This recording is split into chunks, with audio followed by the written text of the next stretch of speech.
Hey, welcome everybody to Hump Day Hangouts, episode 496. Today is the 15th of May, 2024, and I've got a couple of quick announcements. We might be having a guest appearance, and then we are going to get into your questions.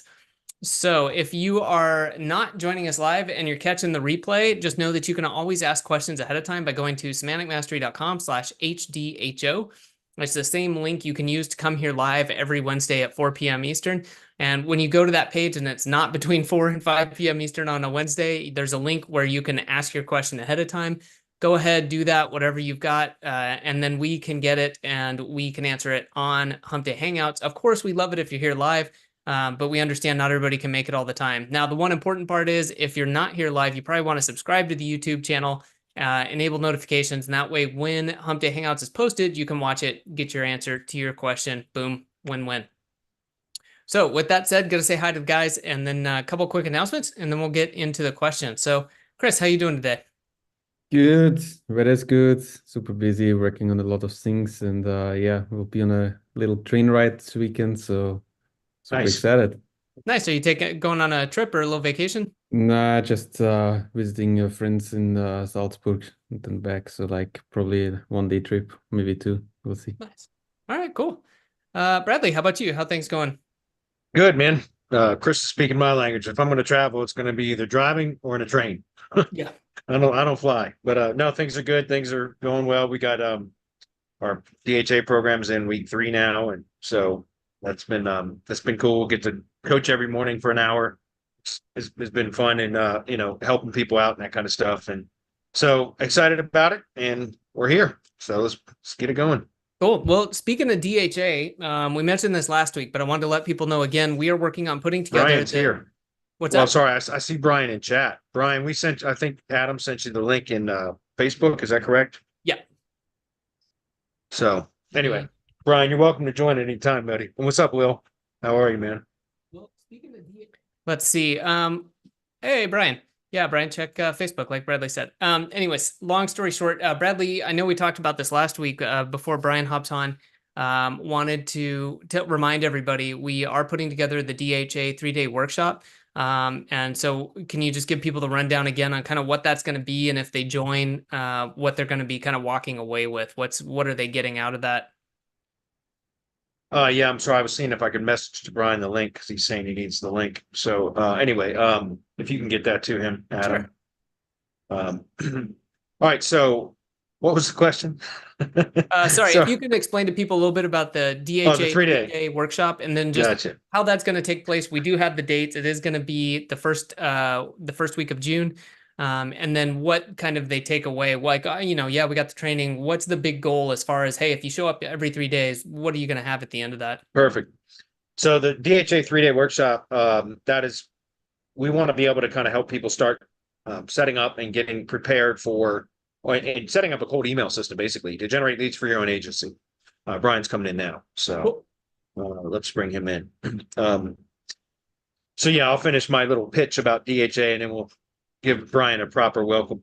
But so the DHA 3-day workshop is about getting set up for cold email for your agency. It's 3-day process, an hour per day for the workshop, where I'm going to give you guys the training. We have SOPs for this. So I'll give you the training and then kind of walk through it, explain what it's for, specific answer questions about it, that kind of stuff. But it's just an hour a day for 3 days, Monday, Tuesday, Wednesday. And then by the end of the program, or the end of the 3 days, you will have the training, and you should be able to, within about a week, get the cold emailing system set up. Now, it takes a little bit of time to warm up emails, but you will have the full SOPs on how to build all that stuff. And the whole point here, guys, is for you to select an industry, just pick one, and then you buy the domains, get them set up into the cold emailing app. We use Instantly, but I'll show that to you in the 3-day program. And then day 3 is the email sequencing and messaging. So setting that up and starting to send out. Well, we won't send the emails, but day 3 is where I'm going to cover that part of it. And then you will have that training available for when your emails are warmed up. But basically, it's a way to get people jump started to start generating leads for their agency, because that is the biggest thing I hear from most members of our group, is that they don't have consistent revenue and they don't have consistent leads coming into their agency, and they struggle whenever they lose a client because they don't have new leads in the pipeline to replenish the money that they've lost. And so how do you solve that? Well, you fill your pipeline full of leads. And cold email is what I've been doing for 3 years now to generate leads for two different agencies, my white label agency and my own agency. And it works. It works better than anything else. It's cheaper than advertising. My cost per conversion for advertising for leads is ridiculous if I'm paying for ads. But if I'm doing cold email, it's dirt cheap. So I that's the whole point of this 3-day program is to get people set up with, after I've done a ton of testing and cold emailing, like I said, for 3 years now, that's all I've been doing. And it's changed a lot, but I think it's got easier to get set up now than it used to be because we don't have to do all the SMTP stuff and all that. So I'm going to share that with everybody on that 3-day program so that you guys can start generating leads for your agency within about 3 weeks. Okay. Nice. That's it. And Well, what's up, Brian? Yeah, let's bring Brian on and give him a proper introduction. I'll do a quick one. Bradley, you can hop on that if you want. And then we've got some questions for Brian. So for those who don't know, we got Brian Caddo on with us today. He's been a multiple-time speaker at our POFU Live and a multi-time speaker at all sorts of SEO events. Obviously a sharp guy in terms of SEO and all around good dude. That's just my addition on there. So Bradley, you got anything else you want to add before we start grilling him? Yeah, Brian, just so you know, I experienced at SEO spring training, Mike Merlino. He was like, I don't care if it's Cato or not, I'm calling him Cato. And I said, I've been doing that for years on accident. Like I know it's Cato, but I always want to say Cato. So I feel like Mike and I are just going to call you Cato no matter what. But what's up, dude? How are you, man? All good. I'm good. How about yourself? Good. I'm good. I'm glad to have you here, man. Yeah, I'm sorry we get to talk more at the SEO spring training event, but it was a busy that event was a for sure. whirlwind event, probably more so than most of them that I've been to recently. Like it was just like rapid fire, just boom, boom, boom, boom, boom, boom. I agree. Right. It was good to see you nonetheless. So yeah, Brian, we got a couple of questions for you. I'm just going to do this. Of course, Bradley, Chris, if you got any others, or Brian, you want to expand on anything, we just, obviously it's Hump Day Hangouts. We have a set amount of time, so we're going to kind of go through them and then we'll get into everyone's questions. But can you tell us a little bit about yourself? And obviously, for the people who don't know you, what's your 60-second, hey, I'm Brian, here's what I do. Yeah. So 60-second, I'm Brian, here's what I do. Obviously SEO, I have been with Semantic since about 2019 and followed you guys for much longer than that. So yeah, it's that's kind of what I do. SEO, strategic business coaching and consulting. And yeah, just make money online. Sweet. Okay. And then what specifically would you say is like your offerings as far as like, so you have an agency, you do client work, what kind of stuff do you specialize in? Yeah, so typically we segment it into a couple different things. The agency side of things is more or less about fulfillment. And then I do have a coaching consulting side of things, which is really more based on like business growth and strategic positioning, some stuff like that. We'll get into some of that a little bit later in one of your other questions. Sweet. Okay, so I'll hop into it. So this is that sounds like such a chat GPT question. I swear to God it's not, but like what tip do you have for local SEOs? But if you have one thing right now where you're like, man, either people are missing this or, I'm really finding myself explaining or sharing this, what would that be as far as local SEO goes? Honestly, have at least 1 to half a dozen test sites. That it's going to be the most beneficial thing that you can do. And it surprises me that in all of the speaking events that I'd done last year and in subsequent events since then, one of the things that I find a lot of people don't do is actually have a test account, something that you could literally burn to the ground and not care about, right? Something that you can actively test on and see what's working, what doesn't, right? Partition that out, make sure that you're not going to hurt yourself or damage anything, but don't be afraid to test. Don't be afraid to push the limits. You might find out that limit is actually a lot further down the road than you thought. And at the very least, that's how you grow as an SEO, right? Don't be afraid to fail. I think a lot of people are really hung up with I've got to show like massive green grids and I've got to show like, the ranking boner and like all of this kind of stuff, right? Where it's like, look, I'm number one across the board everywhere. That doesn't happen. All the time. You're going to have successes. You're going to have failures. Don't be afraid to fail. All right. So I just went to check and see, and I just want to let everybody know rankingboner.com is available. So first come, first serve. I can't believe somebody had now snatched that up. Oh my God. That's beautiful. Okay. So You mentioned, Brian, something I was going to kind of ask you a follow on about how you would actually set this up. So obviously partition, if somebody wanted to do this, let's say there's somebody who's listening who's getting started, maybe they've, been doing a little bit of SEO, but they're like, oh my God, yes, of course, a test site, I should do this. What would you say? Separate, cheapo hosting account, or would you go to how something would you like set this up? go to something like Namecheap. I mean, you're talking like $50 a year. And then go and get a test domain. Again, like keep things separate from any kind of like client stuff or stuff that you actually care about. But by all means, go ahead and set up the site, test on it, see what happens when you do, particular things. Hey, we're gonna try this. We're gonna see what happens when we remove content from this, when we add content to it, when we try this particular link building technique to it, right? Experiment. Nice. Check it out. And I think that people will be pleasantly surprised that you can find a lot of stuff and a lot of really like cutting edge kinds of things going that way. Nice. All right. Well then kind of switching gears here, as far as your favorite software tools right now, something that's, I don't know, do you have any of your own software tools at this point?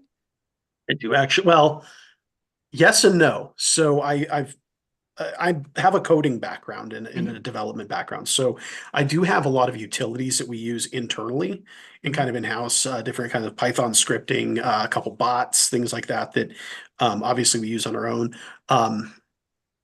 Couple sheets things. I mean, Yeah, I think there's a few things I do Yeah. there. But yeah, there's a lot of different utilities that we've done internally. We've looked at actually, I haven't gotten to the point where we're actually building out SaaS yet with it. We're working towards that. But yeah, in any of the workshops that I've done, things like POFU, those are things that I'm more than happy to, give to people, use it for your own, your own benefit. And yeah, it's for me, it's using. So to answer your question, favorite software and tools right now. Yeah. I can't say that I have one in particular. I'm a big fan of using software and tools for their unintended purposes. So again, sheets, things like that, the kinds of things that I do with that aren't typical of what someone would typically use a sheet for. And so those are the kind of things that I really like doing.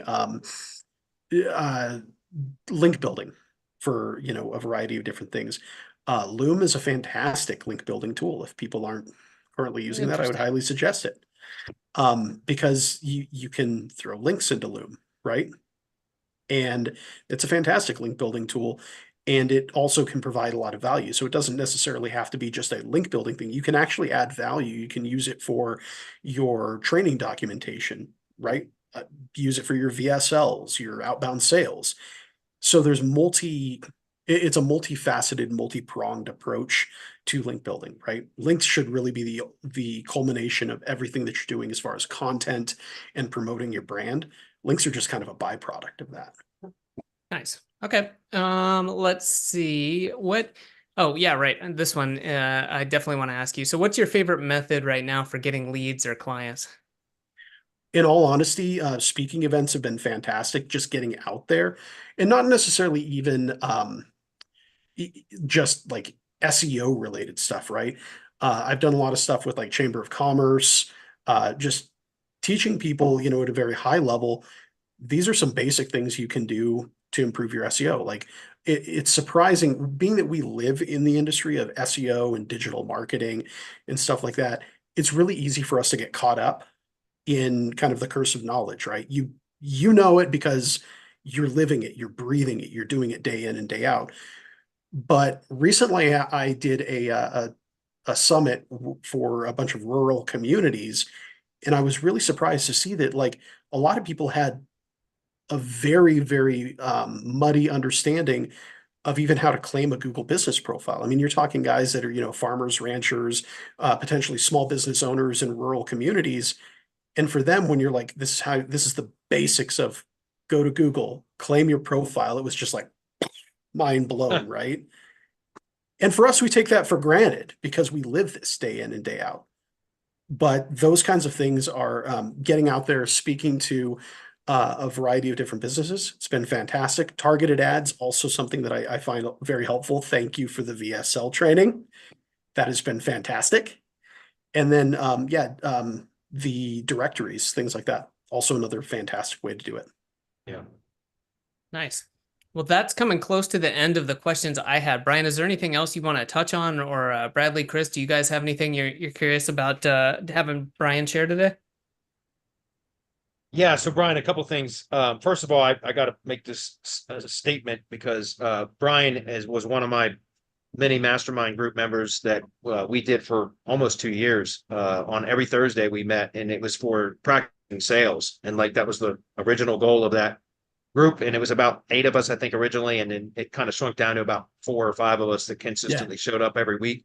But we did it for almost 2 years, and that time with Brian. Brian, I can't tell you how much I respect you for that. You and Chris G and Dietrich, because like the 4 of us together, like over that course of 2 years, I significantly elevated my businesses because of our meetings on a weekly basis. I attribute 80% of it to being accountable to you guys on a weekly basis and practicing the sales and having the discussions that we did every week. And my income 3x'd over those course of those, well, since then anyways, is what I'm saying. And that is not a joke. And so the power behind those kind of meetings and having an accountability group, guys, is unbelievable. And having a group of, in our case, was men, but that doesn't have to be that way. But I'm saying we encouraged each other and promoted each other and helped each other through all kinds of stuff, not just business related and sales related stuff. But that is so powerful, guys. And we offer that in our mastermind, like small group breakout masterminds, where you can get paired up with other people so that you can hold each other accountable. But even if you're not in our mastermind, just put that into practice in your own business, your own life.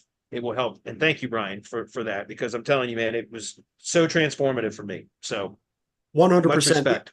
Even the mastermind so as you mentioned, the Semantic Mastery Mastermind does have the little breakout ones. In our little mastermind right now, we're sharing some pretty cool stuff. That's awesome. And it's leaps and bounds. So that's how these components, that's how this thing works. We've brought up a variety of different books, different things that we're learning. And it's interesting to see it's interesting to look at those different perspectives and kind of focus that lens in on not just what I may be doing or what you may be doing, but seeing how do those things kind of merge together. And it's kind of like taking a magnifying glass, right? By itself, it's great. You focus that in with the power of the sun and you can burn holes and stuff. You can light things on fire. Like it's a pretty powerful, when you start getting a collective and getting that kind of collaboration in different kinds of things, it can be very powerful. Awesome. Well, so one more thing I wanted to ask you specifically about, which was because you had an agency, you started off in SEO, but I know that you've grown your consulting side a lot over the last couple of years. I know that for sure. And it's interesting how you talk about you're not just an SEO consultant, you're a business development consultant, business growth consultant. And I love that, because in my own local SEO industry, my agency has gone from just lead generation and local SEO to more holistic business development for tree service contractors. And I think that completely changes the game, because it takes us away from being just a commodity, a replaceable element of their business. When the next person that pitches the same thing at a lower price will replace you. Instead, it elevates your status. And I'm just curious, like, that's how I've experienced in my own business, how that changes the game completely from being just a provider or a vendor into a trusted business advisor. So I'd like to get your take on how that has, because I know you've grown that side of your business a lot. And I'm curious as to how that's gone for you. That's gone really well. And being that more holistic kind of advisor, it definitely puts you on a different playing field than just the SEO guy, right?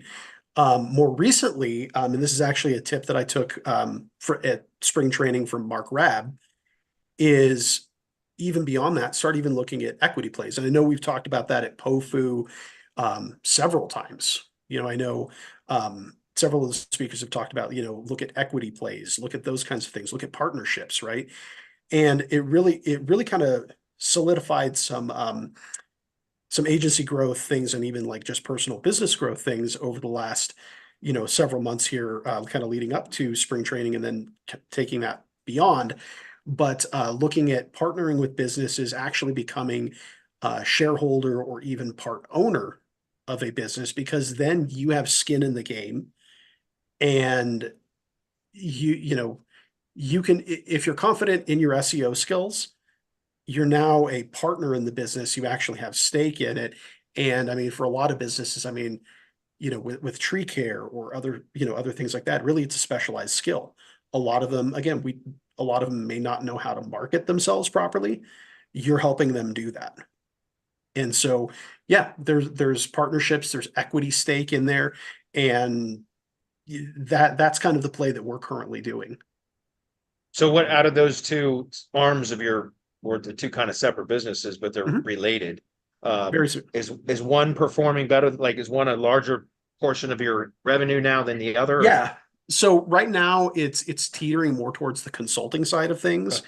It's been a little bit of a push because, you know, in all honesty, if I were to do a course on like, you know, the latest Google algorithm hacks or things like that, that's definitely something that, you know, people would be lining up, and I could potentially sell that, even if it was over their heads. The shift that I'm seeing with a lot of people, and one of the interesting things I've currently experienced in a workshop that I'm putting on in about a week, is that it's the non-sexy side of stuff, where it's like, here's how to actually make money, how to set up the foundations, how to craft your brand position, how to you know, set up your finances, things like that are just they're foundational Mhm. but necessary, right? I know very first POFU that I attended, Chris talked a lot about this, and Adam did as well, where set up your finances, understand what actually makes your business money and how to make money in doing what we're doing.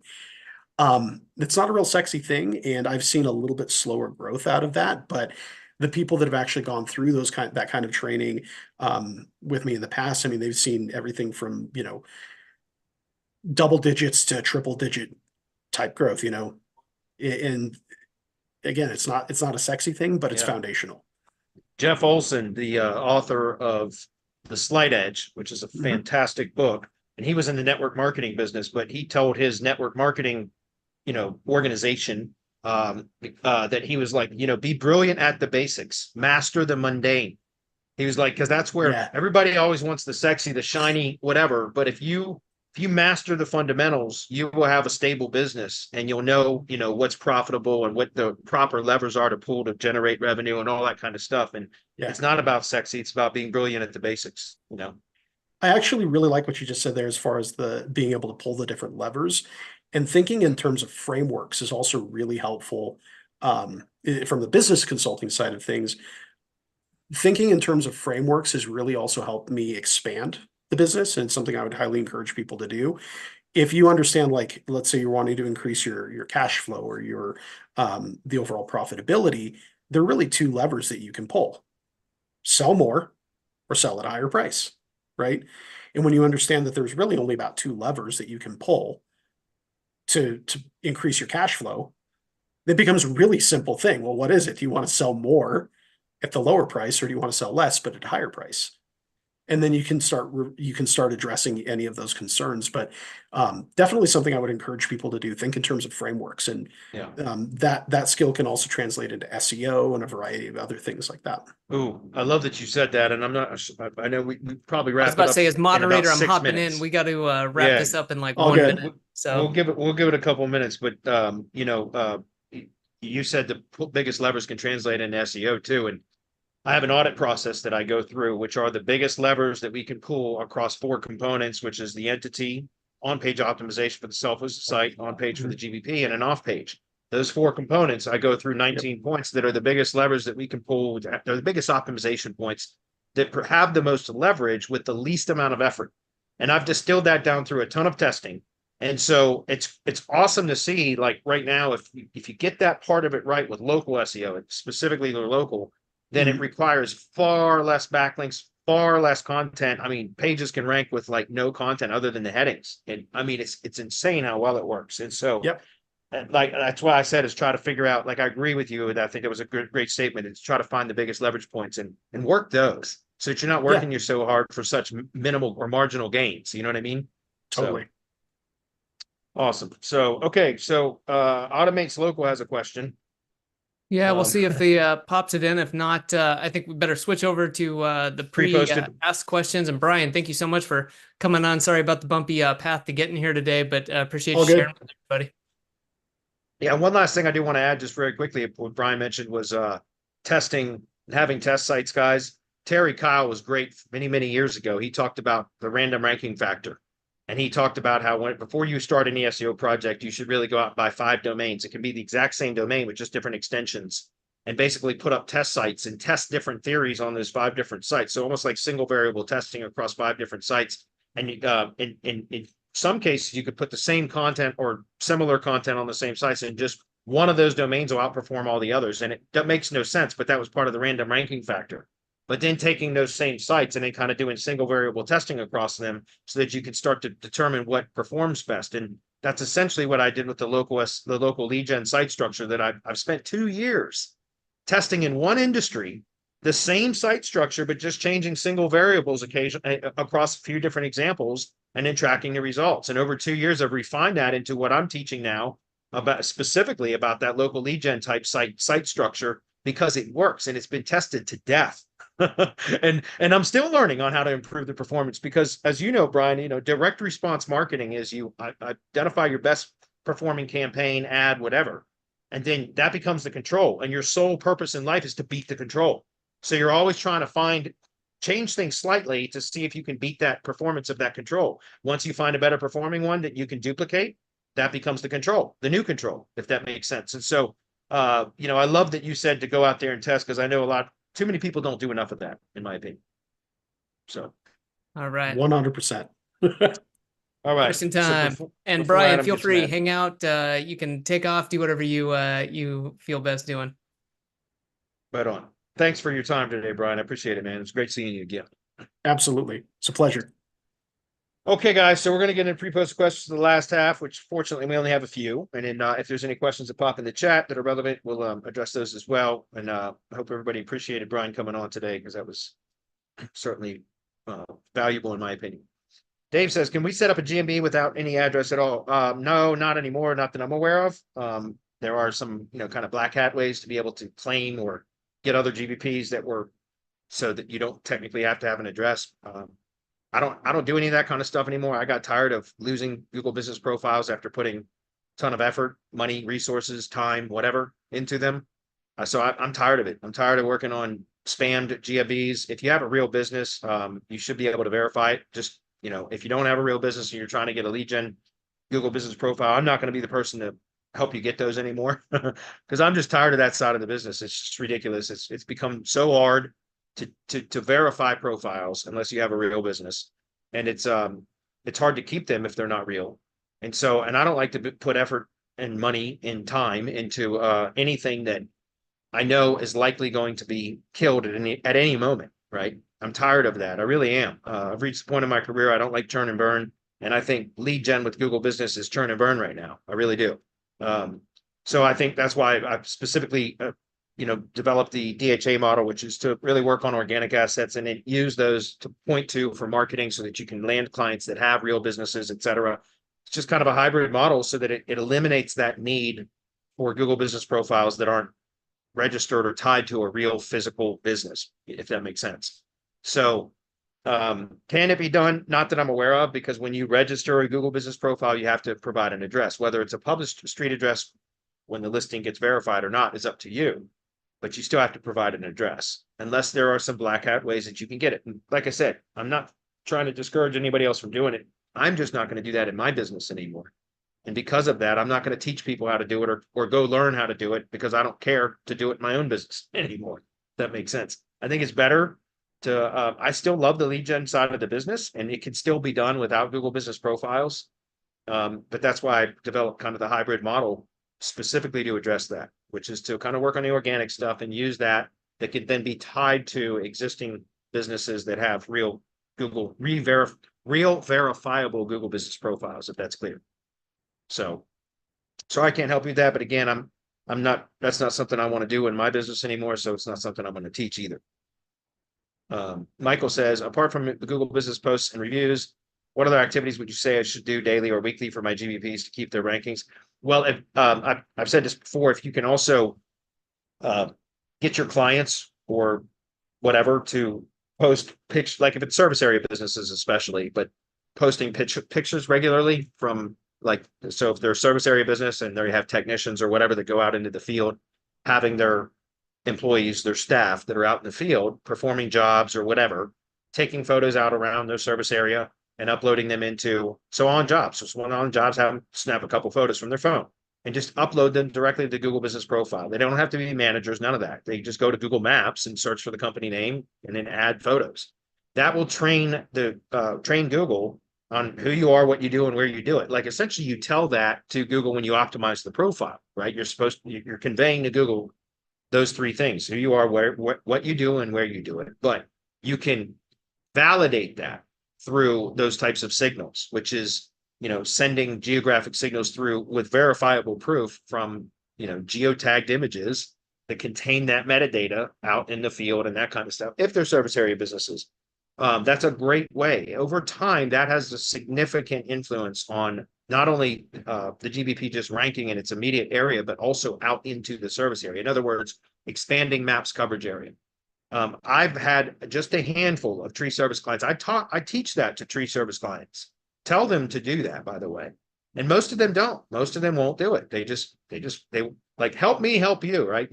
They just won't do it. And so, but the few that do have benefited from it to the point that they've even canceled SEO services with me, which sucks, right? Maybe I shouldn't tell them no, but I want them to get results, right? And that's part of the reason as we were talking with Brian earlier, I think it's important to become more of a business advisor than just an SEO and a lead generator, because as just an SEO or lead generator, if you train somebody, like in my case, a tree guy that can just take photos and videos also is great. It's very powerful. If you could have I've trained tree guys that will, out on a job, take their phone and record a quick video. Hey, this is company name, out on a job in neighborhood name in city. We're doing a tree removal job right now. My guys are up there. We started at this, blah, blah, blah. We'll have this cleaned up and spick and span in the next, 6 hours or whatever. If you need tree services in city, contact company name, phone number, right? They say that 30-second video, upload it to the GBP.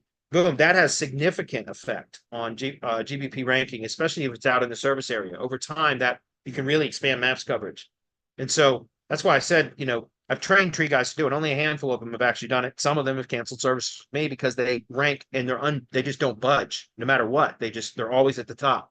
And so they haven't needed my SEO services because they are providing Google with all the signals that Google needs to know that that is the most relevant result for people in that area that search for tree services. Does that make sense? So it's very powerful. And that's why I said, as an SEO or just a lead generator, then they can cancel services and then they don't need me anymore, right? But as a business advisor, and if they're using tools or services, systems that I have built into place, that now they're connected to me through at least some minor subscription level, at least. So they're always there. Like, in other words, they're entangled, and it's hard to disentangle when you have part of your business operations tied into systems that is, a provider. So if any of you have ever used CRMs, for example, it's very difficult to change a CRM when you've got processes and everything built around a CRM. It's very difficult. So that's why a lot of companies don't do it, because it's a major undertaking if it's a larger organization that has been using one CRM and then they have to change to a different platform. And so it's kind of like that with business. If you're just an SEO or a lead generator, then you could be replaced. But so going back to what else can you do to keep your GBPs ranking? Again, engagement signals, guys, whether they're spammed or real certainly will always trump spammed, but those types of things. So, and that user submitted signals. Something else, again, guys, remember geographic links, those significantly help GBPs to rank too and stay ranked. So trying to collect links from local sources, you can either build your own. I teach a way how to do that in our mastermind, or you can get real, valid links from other local sources, charities, churches,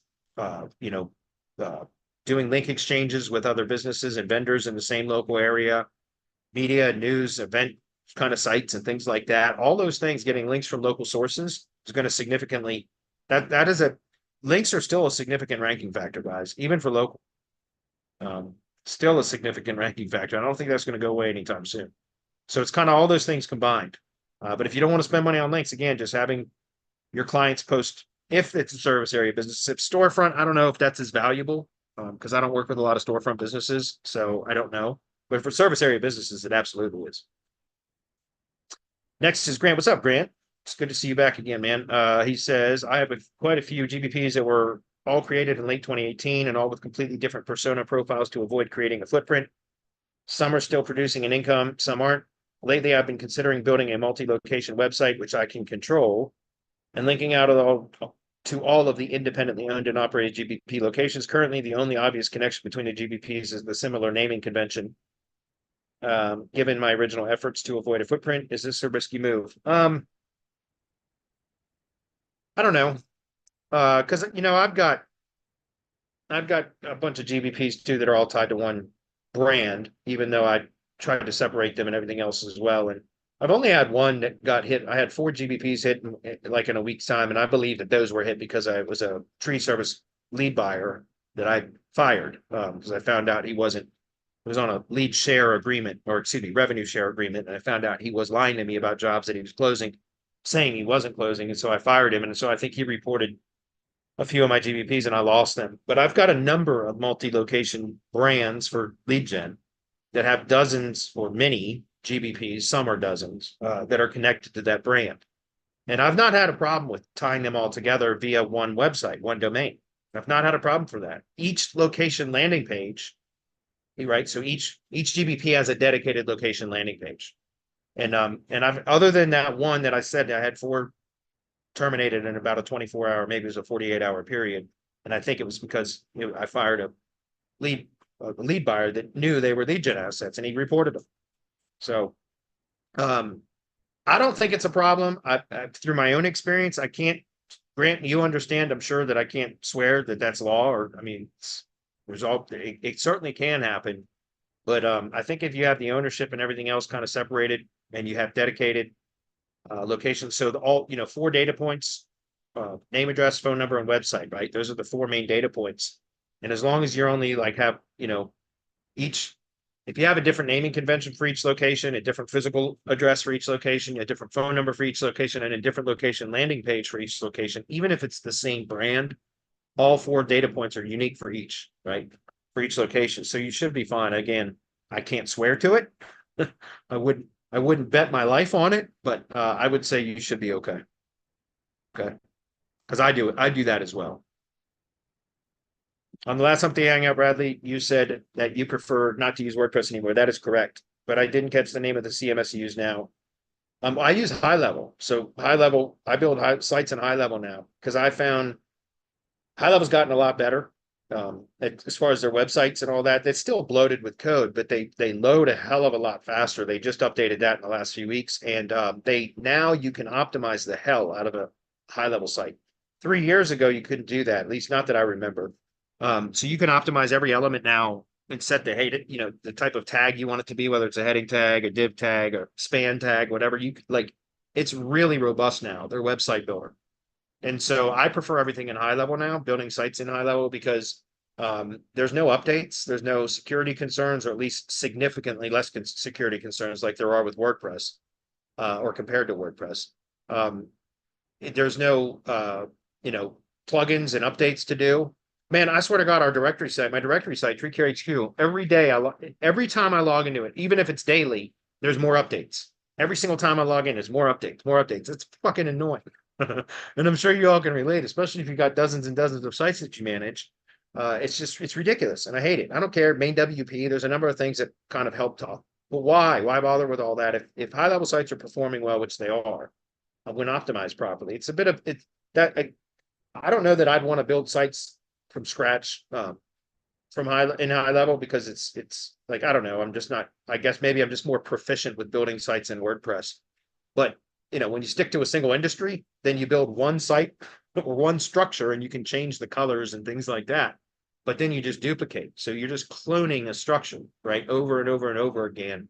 And that's what I do in high level, because it allows me to scale a lot easier and faster And like I said, as I was telling Brian a minute ago, I spent 2 years testing site structures in just the tree service industry to figure out the best performing configuration. And that's the control that I currently use. And that's built in high level. I do have, by the way, in the mastermind, there's a WordPress version of it as well. But then you still got all the same problems as you normally do with WordPress. So, but at least it's duplicatable, and that structure is already built. So just to be clear, high level is what I use. It's great because all you need is by the way, a starter account's $97 a month, guys. You can host unlimited amount of sites, right? Build and host as many sites as you want in high level for $97 a month.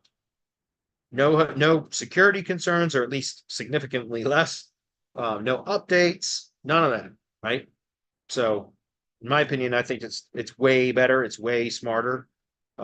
With all the stuff that you can do in high level too, it's nuts because you can automate so many things that you would need many different plugins for in WordPress to be able to do. So yeah, high level is amazing. I think it's like a Swiss Army knife. It does a lot of things, and so it does have a learning curve, but specifically if you're just using it for websites initially, it's great because once you build, like I said, a template, you can just duplicate it over and over again. And I've even built in our local lead gen template, what I call an LLG site.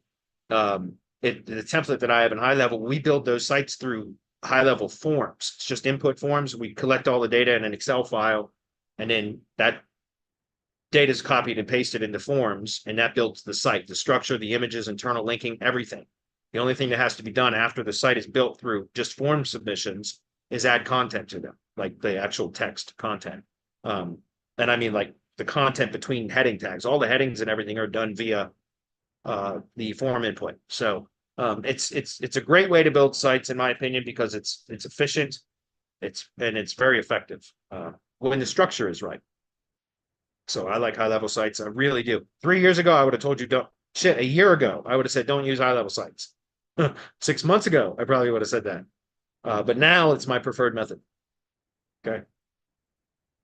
All right. Bill says, what changes in your agency have reduced stress the most, and how did you put them into place?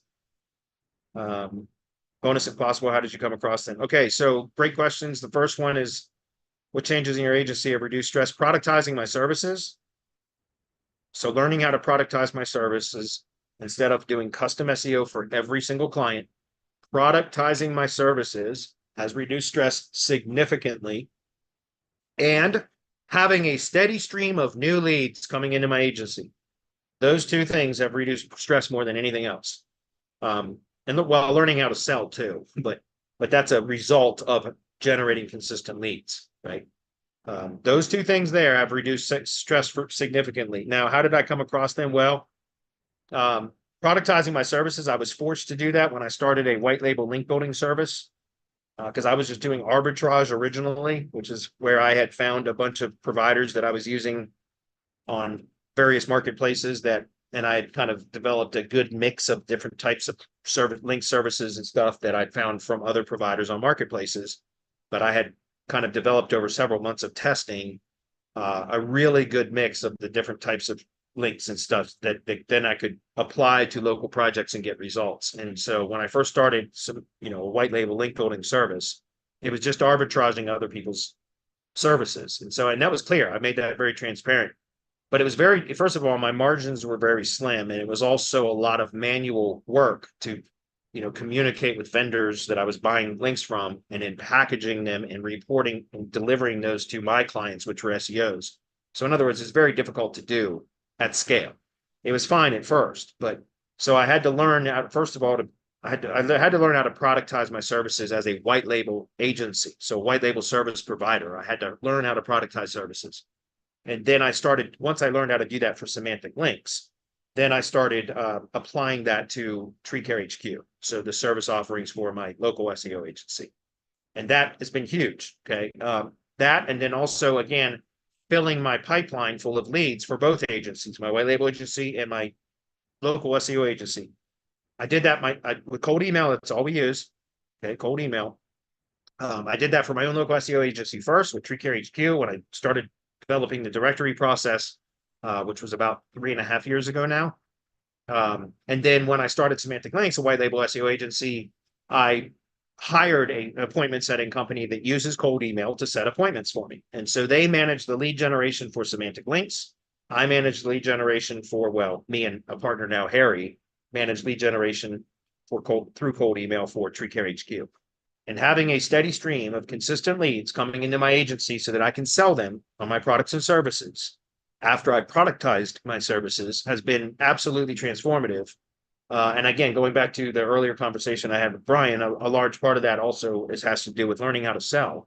And I learned how to sell over almost 2 years of concerted effort, meeting weekly with Brian and Chris Greenhow and Dietrich, a couple of our members from the mastermind, and just practicing and talking and holding each other accountable, excuse me, and practicing sales and strategies and talking about sales conversations that we've had in the previous week and like what we learned from it, what went well, what could be done better, that kind of stuff. And again, that kind of that process. So those are the biggest things, right? Productizing services, consistent leads, generating consistent leads for my agencies, and then learning how to sell.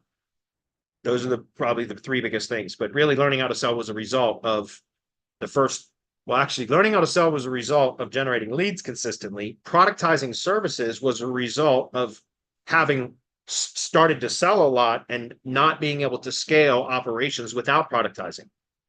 You understand? So it's like a chicken and an egg type thing. Like if you go out and start learning how to prospect and sell properly, then you either better have systems in place to be able to fulfill, or you better have white label providers that can fulfill for you. Because if you are doing custom SEO where everything is a custom job, then that's why most of our members don't have, very big businesses. They're not making a lot of money because everything's custom. And so they don't want to go out and have, if you were in your current situation, if you were to go out and sell and close 10 new clients this month, would you be able to fulfill for all 10 without the quality suffering? Most of the people that I talk to in the local SEO space couldn't do that. If they closed 10 clients this month, they would be up shit's creek, right? Because they would not be able to fulfill all of that. And so that's why most people don't have consistent leads coming into their agency, because they only do enough prospecting to land a client, and then they get to work on fulfilling for that client until they get the client to almost on autopilot. Because remember, it's always front end heavy work when you land a new client. But once you get them kind of performing well, then you can take your foot off the gas a bit, and then that's when they'll go back and prospect again. But if you have steady stream of leads coming in, then out of sheer necessity, you'll learn very quickly how to either find white label providers that can fulfill for you, or how to productize your own services. And so again, it's kind of funny. It's like one of those things. What do you do first? Well, it doesn't matter. Just pick one, start making a mess out of your business, and you'll learn how to fix it. And that's how you make the most progress. It's not by reading books, watching videos, going through courses. It's by trying, right? Attempting, and then learning how to fix what the stuff that you break. That's where you're going to learn the fastest. And so for me, again, it was like I started generating leads consistently first through cold email. But then I became overwhelmed with fulfillment because everything was custom. So I started learning how to fulfill by productizing my services so that I could scale my fulfillment. And then from there, I learned how to, again, sales was kind of a byproduct of both of those things. So great question. I appreciate that very much. Moving on.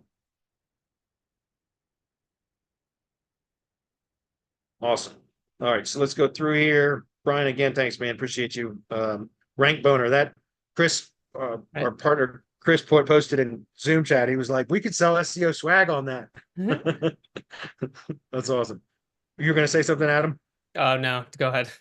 Okay. Leverage Lifestyle says, "I'm looking at my Slide Edge, the Slide Edge book, amazing book." Yes, it is. It's awesome.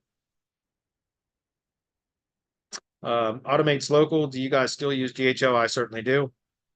Brian says, with WordPress, we have 4 templates that everything is built on, like Bradley's approach with GHL. It's easy to replicate, get live, and go. That's correct. That's awesome, Brian. And I agree. Like I said, with Tree Guys, they don't even get a choice anymore. This is the website. This is, if you're going to work with us and use our site, this is it. Like, you don't get a choice. You can change colors, we can change services, that kind of stuff. But the template is what it is. And that's because it works, performs well. And so it's funny, we had a call, Harry and I had a call with a new tree contractor client just a couple of nights ago, or maybe it was last night. Anyway, and he's got a website that's beautiful, but it sucks. It takes like 8 seconds to load. It really does look fantastic, but it's like a one-page site. So it's not performing well, it's not optimized well, it takes forever to load. And so, but the guy likes his site. And so I told him, look, I can provide consultation on, that you can provide to your webmaster to make all these fixes. But I'm going to charge him $150 minimum to do the consultation for the on-page fixes. And then he's going to have to go pay his webmaster to go make all those changes. Or he could just use our website template for $99 a month, no setup fee. And it's gonna perform incredibly well, like very quickly. And so we're going to make him that pitch when we provide him, because I could tell he likes his site. So when we provide him with the quote for the consultation services to provide on-page optimization instructions for his webmaster, that's when we'll make the pitch for our site, which is $99 a month, which, by the way, he won't own that site. He'll be renting it. If he wants to own it, then there is a setup fee. And all that setup fee is for us. It's a setup fee to make it painful so that they don't want to own the site. They're just renting it. But if they do want to pay that painful fee, which isn't much, it's $300, $200 or $300. I can't remember what we've got our set at right now, but all that is to just map a custom domain to our site. Because here's the thing, the site's on high level. So if they decide to cancel services with me, the only way that they're going to be able to keep that site is if they sign up to high level through my affiliate link, and high level pays 40% per month. So if they get a starter account at $97 a month, I'm still going to get $40 a month for the website, even after they cancel my service. Guys, start thinking about how you put this into your business, right? It's protection, right? That's the whole point of the DHA agency, guys, is to build kind of protection in your own business. That's what we're doing. So DHL is awesome. Grant says, got it. Thanks, brother. You're welcome. Definitely going to go with the template concept. Less work is good. Yep. Duplicate and scale, buddy. And then sell. Brian says, Bradley's pulling levers, productization and sales. It's awesome. If it's custom, you can't provide at an economy price. Yeah, I referenced this before, but at PoFu Live last year, Clint Butler, who again I highly respect, he said if you're doing custom SEO, you should charge custom pricing. And so I asked the question at the SEO spring training of the group that I was presenting to. I said, okay, but how many of you are doing custom SEO at productized pricing? And more than half the group audience raised their hand, or I could see them nodding or whatever, And so that's the truth. If you're doing custom SEO, you should be charging custom pricing. If you're doing otherwise, you're guys, how many of you can relate to quoting a client on a price or retainer, but then there's always scope creep, right? Where they start adding things in, or you just start doing things additionally without charging for it. Well, when you productize services, that doesn't happen. Because it's like, hey, yeah, we got a product for that. If you want that, fine, go sign up, go subscribe, go buy it, whatever. But when you're doing like custom SEO type retainer-based stuff, guys, how many of you, and again, especially when you're relying on that client's revenue so much that you will bend over backwards to keep that client happy, that's when the scope creep really starts to occur, because they know they'll start asking you to do extras. And a lot of times because we're good-hearted people, right? Most of us will just do it. Like, yes, no problem. It's no big deal. I'll do it. But that eats into your revenue, guys. And over time, that scope continues to grow and grow and grow. Remember, if you give somebody an inch, they'll take a yard, right?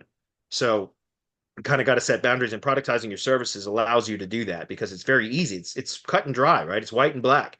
Okay, you want that? Great. There's a service for it. Go sign up over here. It's easy. So I'm not saying you can't add a custom layer to stuff, guys, but charge accordingly if you're going to do it. Right on. That's it. We got done a few minutes early. That's rare. So. Yeah. Right on, guys. Thanks, everybody, for being here. Brian, once again, thank you, dude. See you soon.